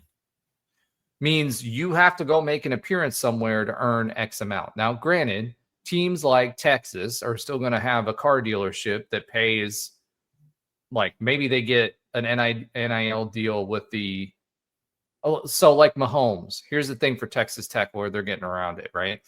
Mahomes has a deal with, I can't remember who the company is, but basically they have 5 scholarships that they or 5 NIL deals that they give out per year to 5 different student athletes at Texas Tech, guaranteed for, I think it's like $1 million or $2 million through whatever company this is, in order for Mahomes to advertise as part of his advertising deal with this company, right? So they just issued the last 5. It happened last year and it's already set up for this year, but it's only 5 players that get paid that amount, right? So that's a true NIL deal because they're going to have to do stuff for this particular company that's spending a bunch of money. But the reason they're spending it is because Mahomes has agreed to advertising with them. But they're going to have to do commercials. They're going to have to show, and that eats up time. You can only do so many of those, right? So I don't know. I haven't been in any commercial deals for money. Well, you give me $500,000, I'm finding time. Well, I can maybe, but let's talk about for real on your football schedule, right? You still got to go to school. Yeah. Who? Right. And listen, Roger, if you're giving me $500,000, I'm not going to class. I can't do it. You still got to get the grades. So unless you're North Carolina, right? If you go to UNC, you don't have to go to class. But like you got that, you got 40 plus hours as a football player. Let's be real. It's 40 plus hours a week as a football player. More. That's why I said plus, right? In between going to the weight room, film study, practices, travel, going to, playing the games themselves, all of that stuff. It's over 40 hours during the season as 40 plus hours in the off season as well. So you got that. And people don't realize that. Like people don't realize like how much time a successful team spend at the football facilities, right? All day. all day, every day in the evening. That's why they've got game rooms there and fuel centers and all that other stuff. That's why they have all that stuff, right? But at the end of the day, that only leaves so much time for real NIL deals, right? And so they're going to have to prove it. That's the limitation. Now, the NCAA is going to have to do something that they haven't ever done before, which is actually enforce it, which has been the problem. Okay, so going back to this Texas Tech game, keys of the game to me is they got to win the defensive battle. And what I mean by that is their offense is good, but it's not great. They've been able to put up points, but it's not great. When they've won games against good defenses, right? They did beat K-State 43-20. K-State's not a great defense. They beat Oklahoma State 42-0. Okay, who cares? It's Oklahoma State. ASU, they lost 26-22. Kansas, they beat 42-17. BYU, they beat 29-7. It's going to be what can this defense do to hold back? They're going to score probably 30 points on this defense. They've got a good enough offense for that. However, their quarterback versus our D line and our defense, I think we have an above average to really, really good defense. So that'll be the matchup that I want to see. Did you say they're going to score 30 points? I'd say they probably score. You're saying Texas Tech. Yeah. 24 to 30 points. Okay. Oh, I think they're going to score more than 30. I don't think so. Not on this defense. I'm thinking like 37-40. 40? Oh my God. I mean, 30 at home, us coming off a loss, like, I mean, I don't think it's okay, maybe, I don't know. I think like upwards of 30, probably well, they 34 put 30 to 37. on BYU. They put 30 on BYU. I mean, they put 29. They put 29 on BYU. Baylor scored 30 on us, and I mean, you know. Yeah, but they were wholly. I don't think. But Baylor. I'm just going to say this outright. No, I'm serious about this. And Trey, we talked about it, right? When we played Baylor, did they look wholly unprepared? That's the first game this season. It was a great game. This is the first game all season long that they looked wholly unprepared. They weren't, and you saw the difference this game against Houston. Well, let me clarify though.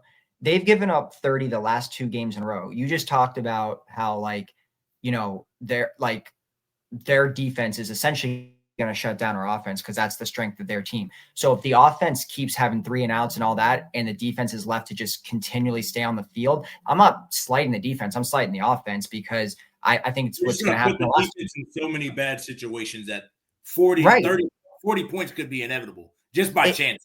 That's what I'm saying. And I'm not saying, oh, it's because the defense sucked. I mean, it's just they gave it 30 to Houston, 30 to Baylor, and that was because the defense got worn down at the end. And we saw it. I mean, well, not only because they got worn down, but they got put in bad positions.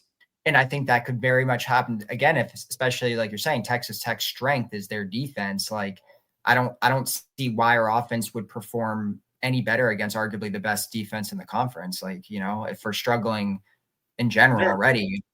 Texas Tech is a playoff team. Like they're ranked. What are they ranked now? They're ranked number 8. Yeah. Or number 7, and then BYU. They're going to host a playoff game. Like, that's how good they are. Granted, they bought it. If they went out 100%. Yeah. Okay. So since we're talking about scores, let's go ahead and get into our pick our poison score. Let's go. All right. So I'm going to start with Trey, and I'll finish with Alan because he's going to say something crazy like 63-7. No. All right. Trey, what you got, bro? I think 38-9 Texas Tech. Hold on, I'm right. 38-9. Okay. I got it. That's a good one. Yeah. Alan just put 38-9 on his. Oh no, sorry. I meant to put that on Trey's.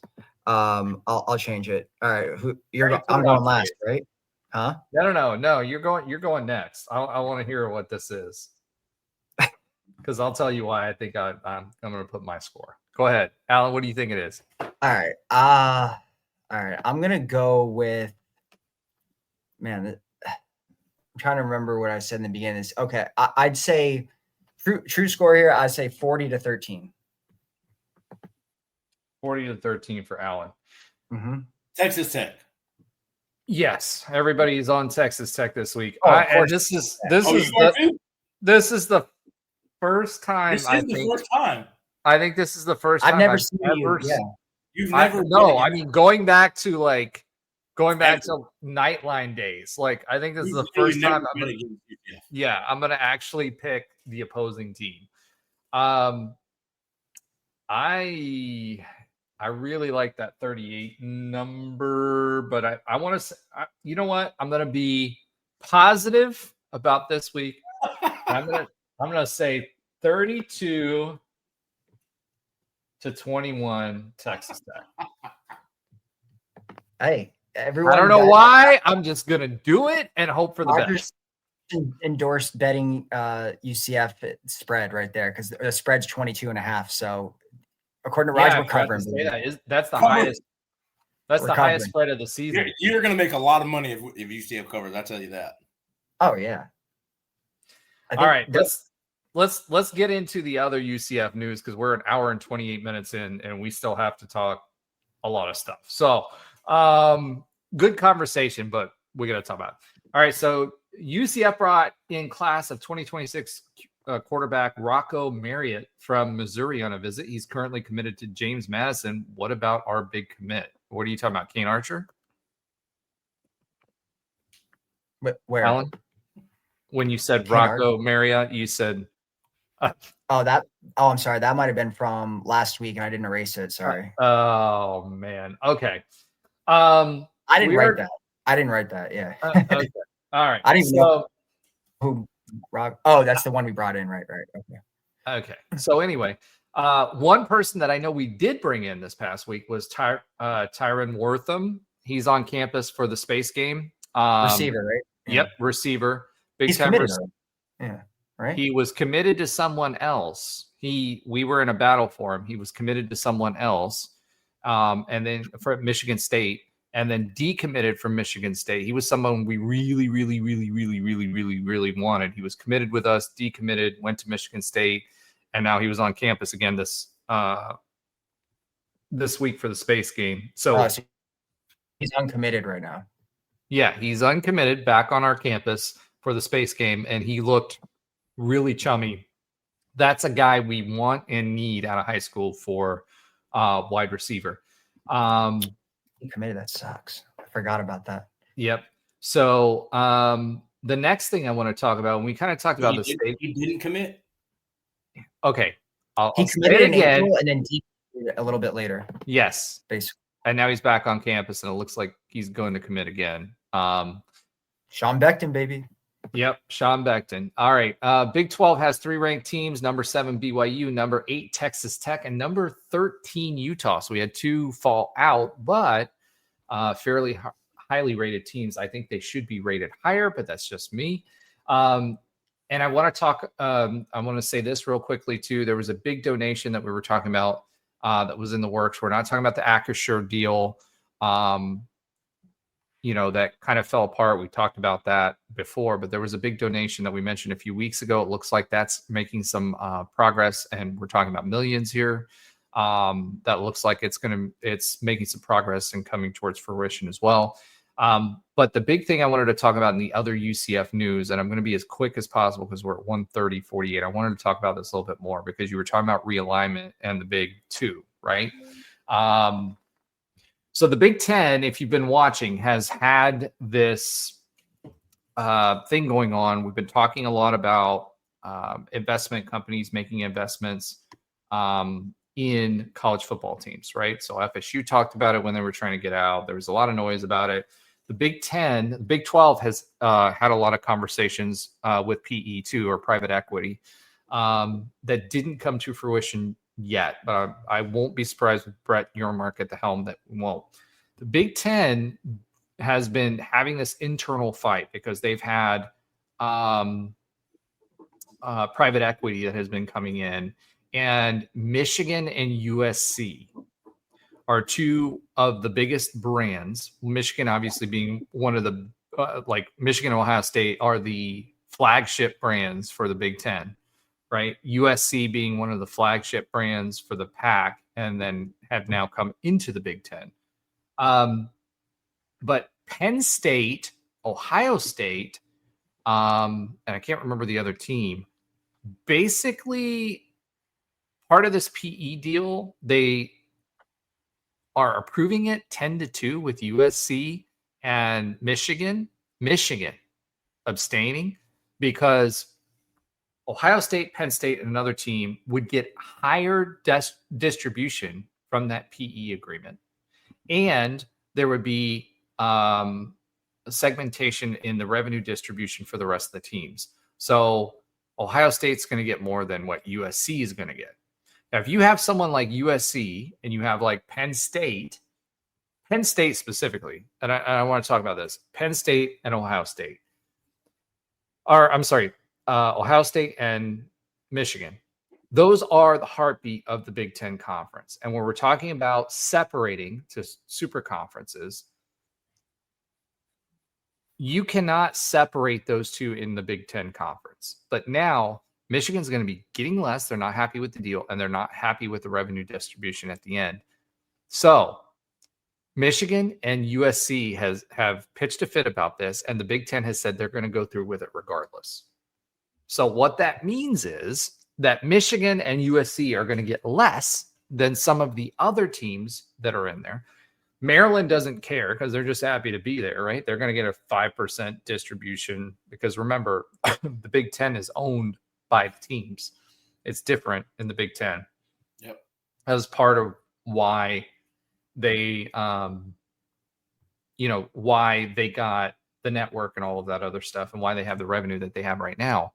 So Maryland will get like a 5% distribution. Ohio State will get a 5.5 to 5.75% distribution of the revenue that the conference generates, right?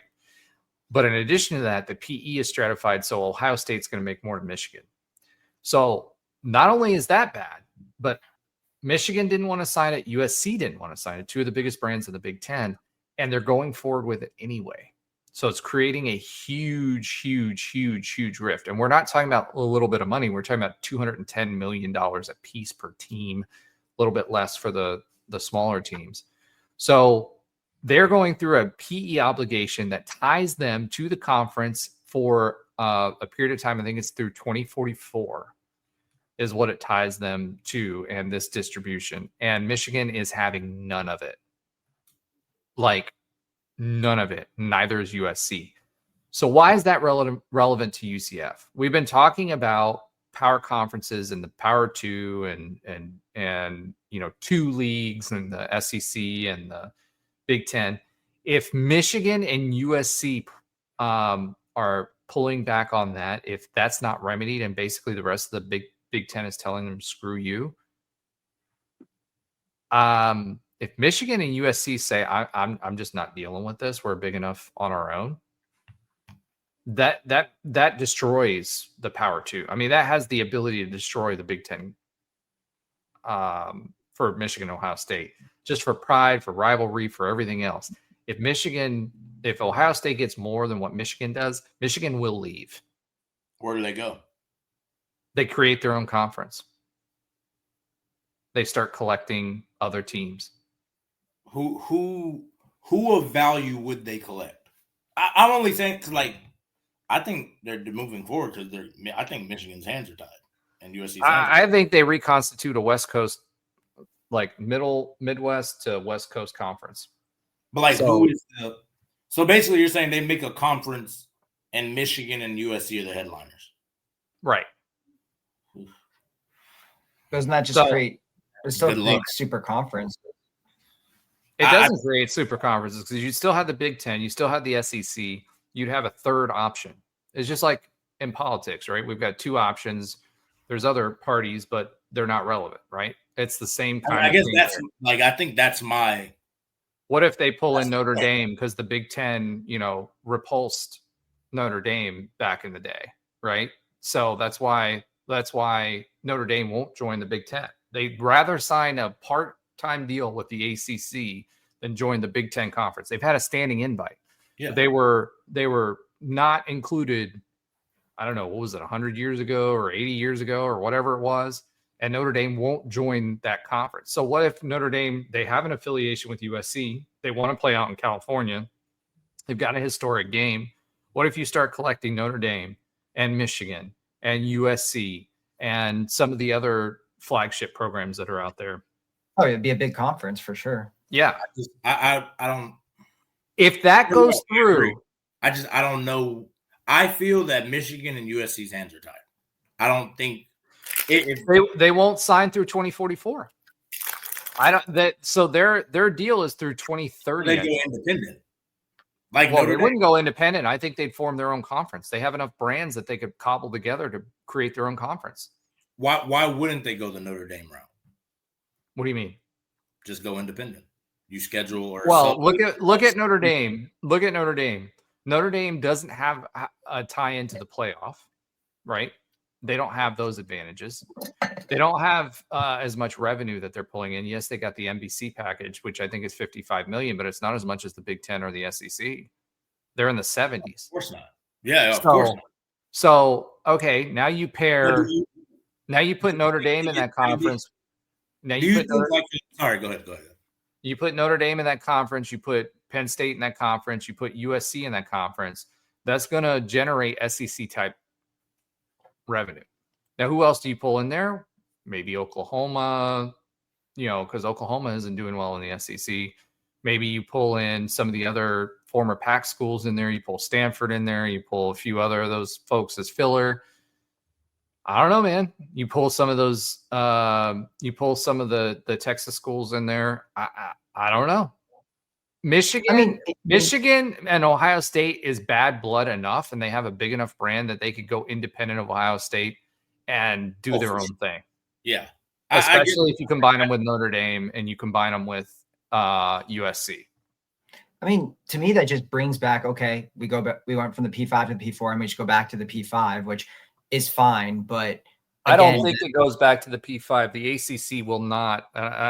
My hot take of the decade, right, is the ACC will not exist past their current contract as a power conference. Well, no, that's fine. Whatever. I'm just making the point. So yeah, it stops the whole super thing because then you have it goes through. And it just I mean either way. I don't even think it would go to 3. I think it would create more opportunities for UCF. I mean, what happens then? The Big Ten's got to backfill, right? And because you got to get the content. And then if this new super conference exists, they've got to backfill. There's not that many teams out there. Yeah. No, they would. I mean, I agree. I guess now we're into playing the who's in, who's out game. Ultimately, is what it would turn into. I mean, if you are under the impression that we're not in the who's in, who's out game right now, then you're Terry Mohajir. As of today, yeah, like we are. If you eliminate the ACC and hypothetically Michigan and them create a conference, we're kind of screwed because they're gonna take Texas Tech is getting picked. BYU is gonna get picked. Yeah, it would make Big 12 irrelevant. Stanford will get picked. I don't know if they pick up UCLA just to throw them a bone. So if anything, I think this thing could hurt us more than. I don't think so. I don't think so. Where do we go? I mean, unless we go SEC, but I don't. If they're all 20, right, you got to get. But and it could hurt us more in this sense. And this is what I've been saying since we joined the Big 12. The Big 12 is our stage to get to the next conference. Because the ACC is not going to be there, and the likes of Duke in football, the likes of a lot of those ACC teams that were Tobacco Road type teams, they're not going to make it. But it sounds like you're just saying, okay, so instead of a 2-team, it's going to turn into a 3-team. You think Syracuse would get picked over UCF right now? No, I'm saying like the ACC is going to be done. Is what you're saying. So now we're down to 4, and then they're going to backfill with the rest of the Big 12, which sounds like the Big 12 is done. I mean, basically. Well, right now, okay, so as it stands right now, I think the Big 12 is going to strip away some of the ACC teams. I think the Big 10 is going to pick up a few, and I think the SEC are going to pick up a few. I do agree with that. Right. I'm more so saying if essentially a version of the Pac-12 is reinvented, that's what it would be happening. If Michigan, USC, Penn State branch off, that's going to be a version, and you take Stanford. You're basically going to make a BYU. That's going to become a reinvented Pac-12, which a Pac-12 with Michigan and USC headlining it is a lot different. I don't think it would be a Pac-12 because I think there'd be more Midwest teams in it. But let's say it's 4x16, right? So 4 conferences at 16. You're talking about 64 total teams. We'd be in there. I agree. I think we'd be in there. That's what I'm saying. I think UCF is safer. I think UCF's good no matter what because we ended up picking up the Big 12 and the ACC is the next one on the chopping block, right? So I think we've got a stay of execution. But my point has been since before we joined the Big 12, I've been saying this on these podcasts. If you've been following along, UCF right now, how we perform in the Big 12 is going to set the stage for the next relegation. We're competing with Miami. No, we're not a blue blood. No, we don't have the brand. But Miami has done nothing for 20 years.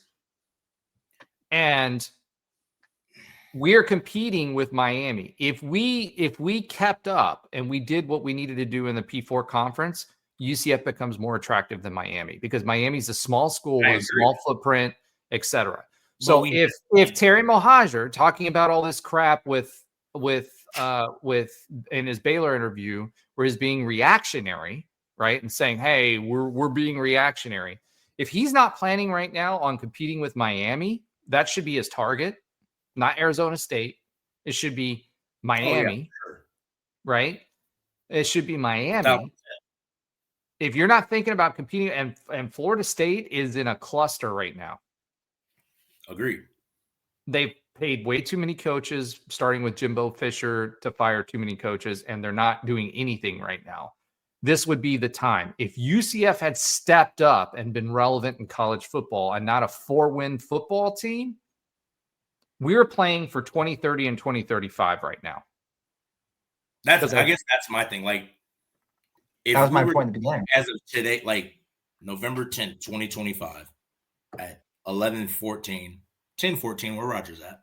That's right. If you were to pick Miami or UCF, and we're starting these super conferences, Miami gets in. Miami gets in. Yeah. And I think that's where I'm worried. Not necessarily like if they were to start it today. I know it's not going to be today. I think we have time.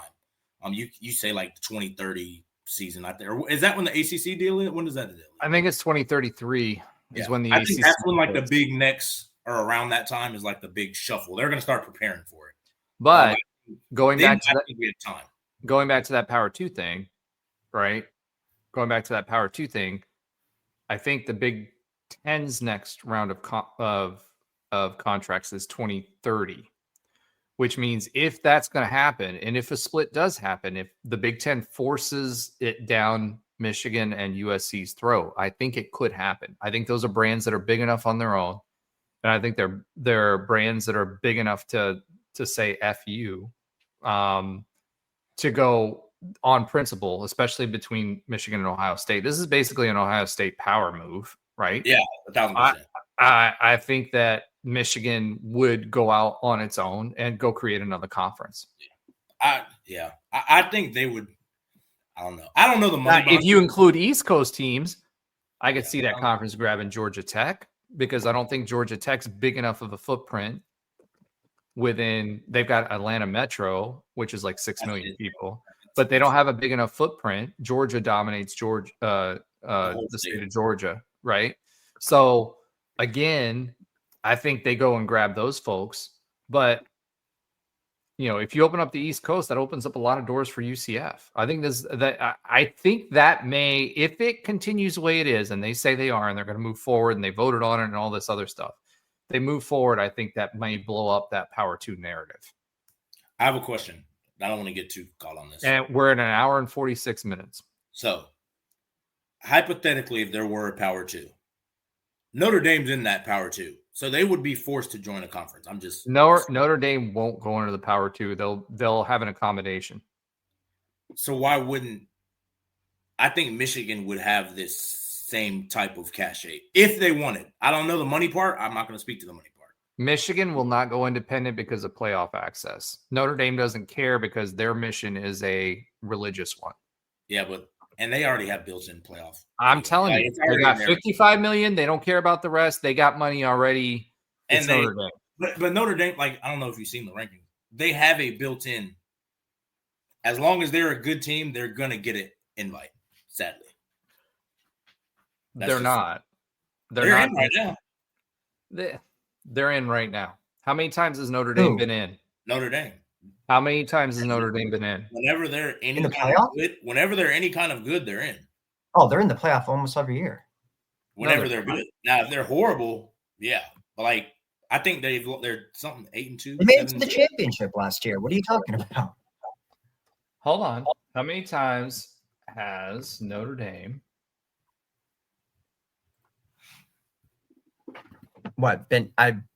They've made it to the playoffs at least 3 times. They lost to Alabama in the championship, like in 2012.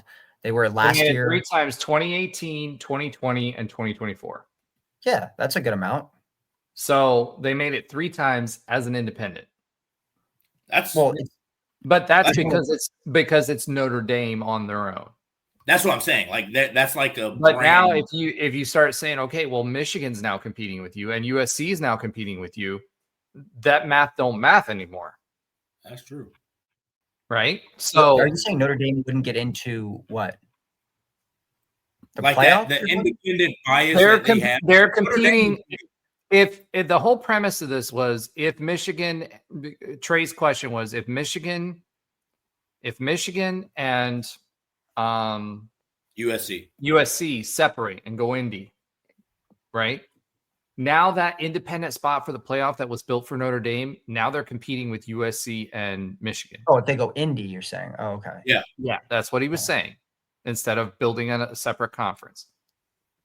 I thought you were talking about just do they make it to do they get picked to go to a no? The only reason Notre Dame isn't in conference is because the ACC isn't good enough, and the Big Ten they're saying screw you Big Ten because you told us no 80 years ago. Yeah. By the way, Notre Dame's made it 6 times. It's an interesting angle. It is. So, all right. Let's go ahead and keep going here because Alan's got some stuff. I've got some stuff. We haven't even talked about hoops, nothing. Yeah. So, and we will talk more about Texas Tech with a Texas Tech affiliate, and we've got literally 11 minutes left. So I'm going to go speed dating here. All right. So when it comes to hoops, UCF played Vandy, lost 93-105, completely got blown out. The thing that scares me about that is that Vandy, number one, was a sharpshooting team. We absolutely knew that. We did not defend the 3-point line well, and we were down by 26 points before the half because of that. We're not rounding out and shooting the 3-pointers like we should just yet. And out of, except for Kugel, we're not really, really good at attacking the paint. So do I think every team is going to be a team like Vandy? No. Will we be more competitive than that? Yes. Am I worried against good three-point shooting teams? Yes. Is that going to happen more often? Yes. The good news is the Big 12, they may have some good shooting teams, but nothing like Vandy. They are literally a 3-and-D team. So what do you take away from that?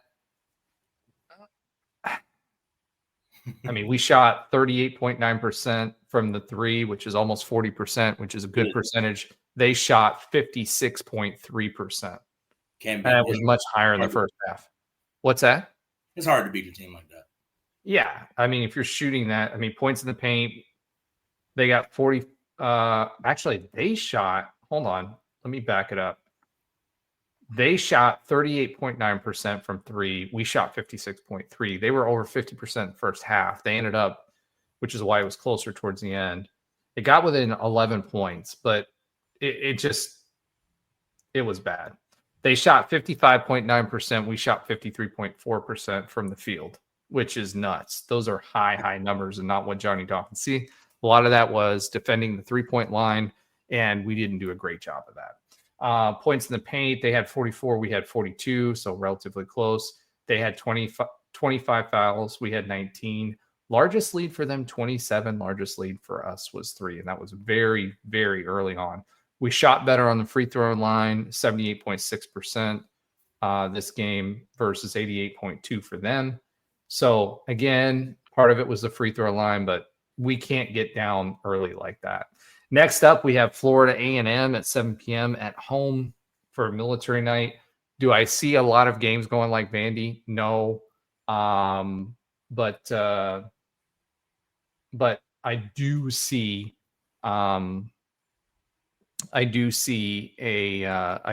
this team's going to have problems with the 3-point line, especially because we can't counter it by slowing the game down and getting into the paint. And that's the biggest problem that we're going to have this season. Okay. Again, in the interest of speed, because we're an hour and 52 minutes in and nobody wants to see us for more than 2 hours. Listener love, shout out to Econ Advisor. He starts off, says, season opener after 2 grueling exhibition games versus Duke and LSU, put up great fights in both, taking LSU down to the final minutes. Could this be the year Dawkins get back to March Madness like in 2019? Econ Advisor, I love you, bro. Love the comments, everything, but no. This is the year that Johnny Dawkins gets his retirement tour going. All right. Lastly, he says a 45-minute late start is so absurd. This goes back to the Terry thing. They should start women's game an hour earlier. No other university does this, and it really hurts attendance. 100%. They had the men's basketball game was set for 8 o'clock. They ended up starting at 8:45, which was absolutely crazy and speaks to the admin. So thank you, Econ Advisor, for those comments. Keep them coming. I can tell you we see a big difference in viewership with folks when they're not as excited about it, but we still get 15,000 views a month. So thank you everyone for doing that. Please make sure you're liking, subscribing, commenting, because we interact with each and every one of those. Make sure you're sharing it with your friends, and we appreciate you. Okay, moving on, because we have to, not because I want to. Let's go ahead and get into Alan's Oxymoronic stat of the week. We've got 6 minutes to finish that and the other UCF sports. So let's go. Okay. Short one today, especially in the interest of time here. Road record for UCF since in 2000, basically from 2007 or 16 to 2018, they obviously only lost 3 road games in that entire span. Since 2019 and onwards, UCF is 15-21 on the road. And the last 4 years, 2021, 1 road win, 2023, 2 road wins, last year 1, this year 0. So it's been tough sledding for UCF away from home. Thank you for that, Alan. And I don't think it gets any better against Texas Tech, unfortunately. All right, let's go ahead and swim it. Since we don't have Josh's sometimes funny fact of the week, let's get a quick update on other UCF sports that Alan does not watch, and neither does Andrew, and we do. So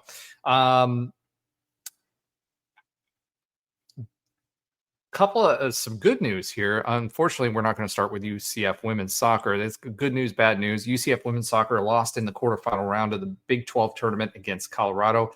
Top 10 Colorado, by the way, but are a 7 seed and will host Maine in the Virginia Regional Friday night at 7 p.m. So make sure you tune in for that. We were ahead 2-0 going into the half, but the Colorado has the number 1 scorer in the country.